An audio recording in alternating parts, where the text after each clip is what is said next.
मेरे अकॉर्डिंग ये 5 जो टिप्स होंगे जो एक टॉपर भी फॉलो करता है, ये टॉपर्स टिप्स हो गए। ठीक है, पहला टिप हो गया कि आपका एक प्रॉपर स्टडी प्लान होना चाहिए, एक रूटीन होना चाहिए जिसके अकॉर्डिंग आप पढ़ाई कर रहे हैं। अब ये रूटीन वेरी कर सकता है आपके अपने स्ट्रेंथ के अकॉर्डिंग, आपके अपने वीकनेस के अकॉर्डिंग। आप कितना घंटा पढ़ते हैं उस हिसाब से आपका ये स्टडी प्लान होना चाहिए, जिसके बारे में अभी आपको पूरा डिटेल में बताऊंगा। दूसरा जो पॉइंट है वो ये है कि आपको सारे के सारे प्रीवियस ईयर्स खत्म करने हैं। प्रीवियस ईयर्स एग्जाम के पहले जो स्टूडेंट खत्म करके जाता है उसके मार्क्स में बहुत डिफरेंस आ जाता है। मतलब अगर कोई स्टूडेंट 190 नंबर लेकर आ रहा है और एक स्टूडेंट 150 नंबर लेकर आ रहा है, तो ये गारंटेड है कि जो 190 लेकर आया होगा उसने सारे के सारे प्रीवियस ईयर्स किए होंगे। तो बहुत बार आप क्या होते हैं, भटकते रहते हैं कि ये सिलेबस कंप्लीट कर लेते हैं, एक बार सिलेबस हो जाए तो हम मॉक लगाना शुरू करेंगे। मेरे दोस्त ऐसी गलती मत करना। सिलेबस कभी जिंदगी में ना खत्म हुआ था और ना ही कभी सिलेबस कभी जिंदगी में खत्म होगा। तो आपको सिलेबस के तौर पे ये चीजें कर सकते हो आप कि आप अभी सारे के सारे प्रीवियस ईयर्स लगाओ। और प्रीवियस ईयर्स किसके लगाने हैं? सीजीएल के, सीपीओ के, सीएचएसएल के। कब के लगाने हैं? 18, 19 और 20 के।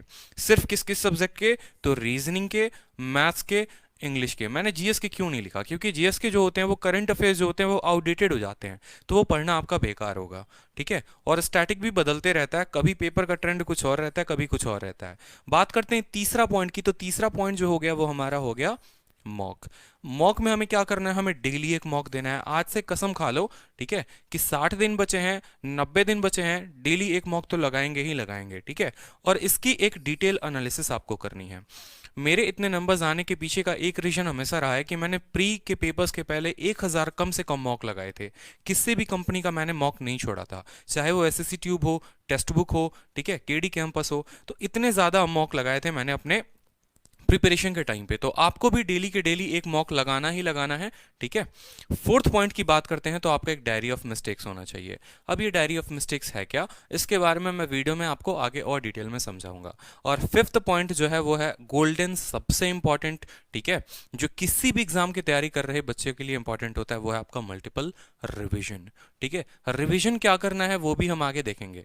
बात करते हैं पॉइंट नंबर 1 की, तो आपका स्टडी रूटीन क्या हो। देखो, स्टडी रूटीन में कैसे पढ़ना है, ये एक स्टडी रूटीन जो है सिर्फ एक एग्जांपल है। ठीक है, आप अपना खुद का भी स्टडी रूटीन अपने अकॉर्डिंग, अपने स्ट्रेंथ के अकॉर्डिंग बना सकते हो। जैसे जो लोग जॉब करते हैं, जिनके पास थोड़ा सा समय होता है, ठीक है, या जिन्हें लेट उठने की आदत है, या जिन्हें लेट तक जगने की आदत है, आप अपने स्टडी रूटीन अपने अकॉर्डिंग बना सकते हो, अपने स्ट्रेंथ के अकॉर्डिंग, अपने वीकनेस के अकॉर्डिंग। जिनमें ज्यादा टाइम देना है वो मैथ को ज्यादा टाइम दे, जिन्हें इंग्लिश में ज्यादा टाइम देना है वो इंग्लिश को ज्यादा टाइम दे। लेकिन एक एग्जाम्पल मैंने आपके लिए यहाँ रख रखा है कि अगर आप सुबह 7 बजे से टारगेट बनाते हो, तो 7 से 8 आपका क्या होना चाहिए? 7 से 8 आप एक बार वोकैब पढ़ो। सुबह में हमेशा कोशिश किया करो, उठते ही फ्रेश माइंड से आप वोकैबलरी को पढ़ रहे, रिवाइज कर रहे।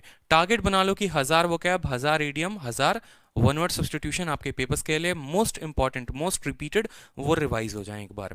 ठीक है, फिर बात करते हैं 8 से 10 आप मॉक दे सकते हो। ठीक है, मैंने 2 घंटे क्यों रखे हैं? 1 घंटे मॉक के और 1 घंटे उसके एनालिसिस के। भले आप 50 के जगह 30 मॉक दो, लेकिन उस 30 का कंप्लीट एनालिसिस आपके पास होना चाहिए।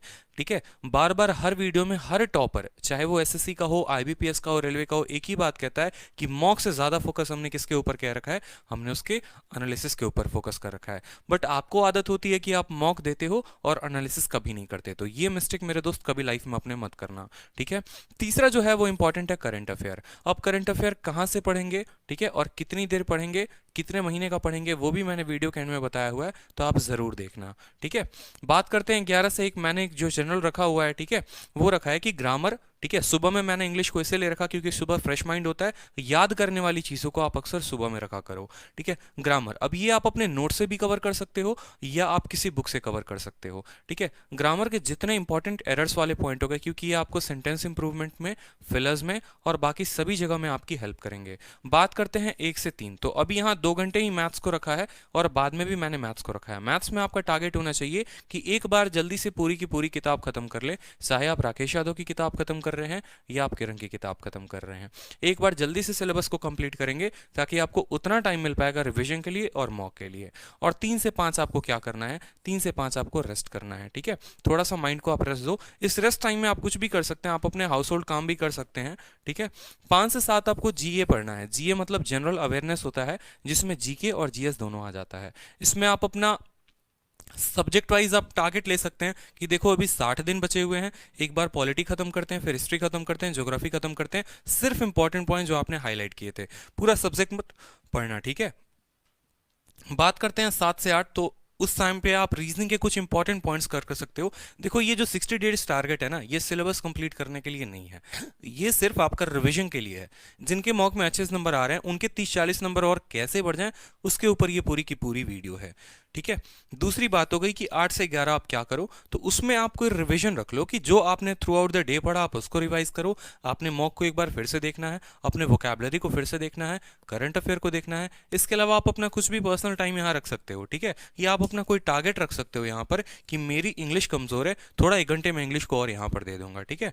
और 11 बजे के बाद आप चाहो तो सो सकते हो, या चाहो तो फिर से प्रीवियस लगाना शुरू कर सकते हो यहाँ पर, ठीक है।